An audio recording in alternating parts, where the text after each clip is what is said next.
বিয়াকে ভূতের ভয় দেখিয়ে সবকিছু মোবাইলের মধ্যে রেকর্ড করে নীল গীতা। হ্যাঁ বন্ধুরা, এমনটাই দেখা যাবে। বিস্তারিত জানতে ভিডিওটিতে লাইক দিয়ে সম্পূর্ণ দেখতে থাকো। গল্পের শুরুতেই দেখা যাবে একজন কাব্যাকে ফোন করে বলতে থাকে সে নেই আর তখন কাব্য বলতে থাকে কে আপনি। আর তখনই লোকটা বলতে থাকে কোথাও নেই, গীতা মারা গিয়েছে, গীতার লাশ কালকে চলে আসবে, মুখাগ্নি করা হবে, শেষ কার্য করা হবে। একটা নিরীহ মেয়ে মারা গেল আর তার বোনের দায়ে আরেকটা নিরীহ মেয়ে জেলে গেলেকে ফাঁসানো হলো। কাব্যা আপুর ভয় পেয়ে যায় আর বলে কে আপনি কে। তখন কিছু না বলে ফোনটা কেটে দিলে কাব্যা তখন চিন্তা করতে থাকে। আর তখন কৃপান সেখানে চলে আসে। কৃপান এসে বলতে থাকে দিদি কি হয়েছে।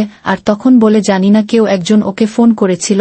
আর তখন কৃপান বলে দেখি ফোন নাম্বারটা দেখি, বলে এই নাম্বার থেকে কি ফোন এসেছিল। তখন কাব্যা বলে যে হ্যাঁ আমাকে বলেছিল নিরীহ মেয়ে একটা মারা গেল, নিরীহ মেয়ে একটা ফেসে গেল। কৃপান বলতে থাকে কে বলল এসব কথা, ছাড় তো। দেখা যাবে কাব্যারা বাড়িতে চলে আসে আর তখন কথা বলতে থাকে এরকম তো ওরও ফোন কতই আসে, এগুলো নিয়ে চিন্তা করার কি কোনো দরকার। তখনই কাব্যার বাবা বলতে থাকে সেটাই তো বলছি, তুই এত কেন ভাবছিস। তখন কাব্যা বলে বাবা একবার নয় দুবার ফোনটা এসেছে, কনফিডেন্টলি লোকটা আমাকে বলছিল নিরীহ মেয়ে মারা গিয়েছে, আরেকটা নিরীহ মেয়ে চলে গেছে। না এটা আমি কিছুতেই বলতে পারছি না, কেউ একজন তো আছে আমাকে সাজাচ্ছে। তখনই দেখা যাবে কৃপানের ফোনে ফোন আসে আর তখন কৃপান পদর ফোন দেখে অবাক হয়ে যায়। ফোনটা রিসিভ। তখন পদ বলতে থাকে যে কৃপান আমি খুন করিনি, আমি দিদি মনে কি খুনটা করিনি। তখন কৃপান বলতে থাকে তুমি কেন ফোন করেছ, তোমার সঙ্গে আমাদের কোনো সম্পর্ক নেই। আর তখন পদ বলে বিশ্বাস করো আমি যাওয়ার আগে ওই উকিল দিদিকে কেউ ফেলে দিয়েছিল। তখন বলে আমি কোনটা করিনি, আমি শুধু বুঝতে পেরেছিলাম যে সেখানে কিছু একটা ঘটতে পারে। তখন কৃপান বলে তুমি খুনি বুঝতে পেরেছ, দরকার হলে আমি কোর্টে স্টেটমেন্ট দিব, বুঝতে পেরেছ। যা শুনে পদ্ম অবাক হয়ে যায়। আর তখন দেখা যাবে পদ্মকে কৃপান বলতে থাকে তোমার সঙ্গে আমার বাড়ির কোনো সম্পর্ক নেই, আর তোমার সঙ্গে যে মিথ্যে বিয়েটা হয়েছিল বিয়েটাও যে লিগ্যাল এভাবে হয়নি সেটাও আমি প্রমাণ করে দিব, বুঝতে পেরেছ। আর তখন এ কথাগুলো বলে ফোনটা কেটে দেয়। তারপর বড়বাবু দেখা যাবে পদ্মকে বলতে থাকে কি তখন পদ্ম বলতে থাকে ও নাকি দরকার হলে স্টেটমেন্ট দিবে যে আমি উকিল দিদিমনিকে ফেলে দিয়েছি। তখন এ কথা শুনে বড়বাবু হাসতে থাকে আর বলতে থাকে তোমাকে না ভালোভাবে ফাঁসিয়ে দিয়েছে, একদম আষ্টে ফাঁসিয়ে দিয়েছে ওই কাব্যা। আর তখনই দেখা যাবে বড়বাবুকে কেউ একজন ফোন করে। তখন বড়বাবু ফোনে কথা শুনে চমকে যায় আর তখন পদ্ম বলতে থাকে কে ফোন করেছে। তখন বড়বাবু বলতে থাকে যে ও যখন এতটা খেলা খেলছে কাব্যা, তাহলে খেলাটা এবার আমরা শুরু করে দেই। আর তখন এ কথা শুনে পদ্ম অবাক হয়ে যায়। তারপর দেখা যাবে বাবু গীতার বাবাকে ফোন করে তখন বলতে থাকে যে কালকেই গীতার ডেড বডি চলে আসছে, আপনি সেটা দাহ করে দিবেন। আর তখন গণেশ গাঙ্গুলি বলতে থাকে কি করে করব। আর তখনই বড়বু বলতে থাকে ঠিক আছে, আপনি করতে না পারলে আমরাই লাশটা দাহ করে দিব, ঠিক আছে। তখন গণেশ গাঙ্গুলি বলতে থাকে হ্যাঁ থাক, ঠিক আছে, আপনারাই বরং দাহটা করে দিবেন। তখনই বড়বু বলতে থাকে ঠিক আছে, মোকানিটা আপনি করে দিবেন। আর তখনই দেখা যাবে গণেশ গাঙ্গুই কান্নায় ভেঙে পড়ে আর বলতে থাকে ঠিক আছে করে দেব। আর তারপর ওদিকে পদ্মাও কান্না করতে থাকে। তারপরে দেখা যাবে বড়বু আর গণেশ গাঙ্গুই কিছু একটা নিয়ে কথা বলতে থাকে। ওদিকে দেখা যাবে স্বস্তিক অগ্নিজিৎকে বলতে থাকে যে বাবা আমি গীতার মোকদ্দমি করতে চাই, গীতার শেষ কাজটা আমি করতে চাই। আর তখন দেখা যাবে অগ্নিজিৎ মুখার্জি বলতে থাকে না তুমি কোথাও যাবে না, তুমি স্বস্তিক ওই গীতার লাশ দেখে কিছুতেই সহ্য করতে পারবে না। আর তখন বলতে থাকে অগ্নিজিৎ মুখার্জি ডেকে নেয় আর বলে যে মেহেক এদিকে আসো, আর তুমি তো লাশটা দেখেছ, তুমি কি সহ্য করতে পেরেছিলে বল স্বস্তিককে। আর তারপর দেখা যাবে মেহেকেও বলতে থাকে যে হ্যাঁ গীতার লাশ দেখেছিলাম। আর তখন স্বস্তিকে বলে এরপর দেখা যাবে বলতে থাকে যে তুই বল ও কি গীতার লাশ দেখে সহ্য করতে পারবে। আর তখন বলে না দাদা তুই সহ্য করতে পারবি না, আমি আসলে লাশটা দেখে আমার গাটা কেমন গুলি আসছিল, আমি সহ্য করতে পারিনি, তুই তো আর সহ্য করতে পারবি না। এত সুন্দর একটা মেয়ে এত উপর থেকে পড়ে একদম এককচ্ছিত হয়ে গিয়েছে, পুরো চেহারা নেই, কোনো চেহারাই নেই, তুই দেখলেই সহ্য করতে পারবি না। তখন স্বস্তিক বলতে থাকে যাই হোক না আমি গীতার শেষ কাজটা করব, ওর সঙ্গে আমার ভালোবাসার অনেক মুহূর্ত জড়িয়ে আছে, ওর কাছে আমি লীন না, আমাকে যেতেই হবে। তখন অগ্নিজিৎ মুখার্জি বলতে থাকে সেটা তুমি এসব কথা একদম বলবে না, এসব ভালোবাসার কথা বলে তুমি এখন যেতে পারবে না, কাব্যার সঙ্গে কিছুদিন পরেই তোমার বিয়ে হতে যাচ্ছে, গীতার সঙ্গে তোমার ডিভোর্স হয়ে গিয়েছে, তোমার গীতা কেউ নয়, বুঝতে পেরেছ। তখন স্বস্তিক বলতে থাকে তারপরও গীতাকে আমি ভালোবাসি, আমি গীতার কাছে যেতেই হবে আমাকে। আর তখন বলে আমি মুখুনি করব, আমি শেষ কাজটা করতে চাই বাবা। তখন এই বলে জোরাজুরি করতে থাকে স্বস্তিক। তারপর দেখা যায় স্বস্তিক যেতে লাগলে মেহেকের কাছে একটা ফোন আসে। ফোনের মধ্যে তখন কিছু একটা শুনেই স্বস্তিককে আটকাতে যায়,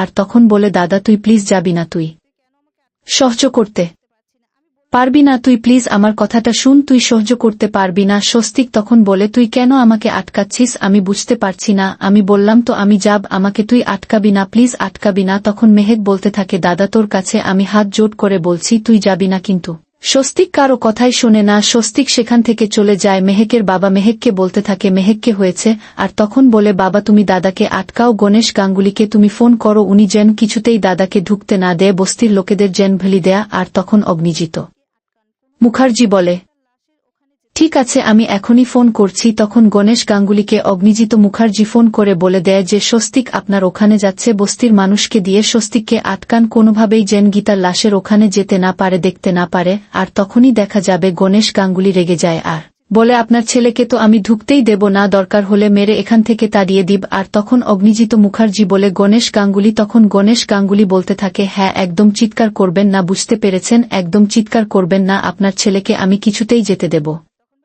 না, আমার মেয়ের কাছে কিছুতেই না, আপনাদের সঙ্গে কোনো সম্পর্ক নেই, কোনো সম্পর্ক। আর তখন এ কথা বলে ফোনটা রেখে দেয়। তারপর গণেশ গাঙ্গুলি সবাইকে গিয়ে বুঝিয়ে দেয় যে ওই ছেলেটা যেন কিছুতেই এখানে ঢুকতে না পারে। আর তখন বলে কি বলছেন আপনি, তখন বলে যে হ্যাঁ কিছুতেই যেন এখানে ঢুকতে না পারে। তারপর গণেশ গাঙ্গুলিকে মেহেক ফোন করে, আর তখন কিছু একটা নিয়ে কথা হয় দুজনের মধ্যে। তারপর দেখা যাবে গীতার লাশটা সেখানে চলে আসে, আর স্বস্তিক তখন সেখানে গীতার লাশটা দেখতে আসলেই দেখা যাবে এদিকে বস্তির লোকেরা আটকে দেয় আর বলে আপনি কি করছেন। তখন বলে আপনি কেন করে বলছেন বলুন তো, আমি গীতার লাশটা দেখব, গীতাকে আমি শেষবারের মতো দেখতে চাই। তখনই সেখানে গণেশ গাঙ্গুলি চলে আসে আর বলে না তুমি আমার মেয়ের কাছে একেবারেই যাবে না, কিছুতেই যাবে না, বুঝতে পেরেছ, তুমি তো ছিলে পাহাড়ে পাহাড়ে ছিলে না, তোমার জন্য আমার মেয়ে মারা গিয়েছে, তোমরা প্ল্যান করে আমার মেয়েটাকে হাত থেকে ফেলে দিয়েছ আমার মেয়েটাকে, আর তোমাদের নামে আমি কেস করব।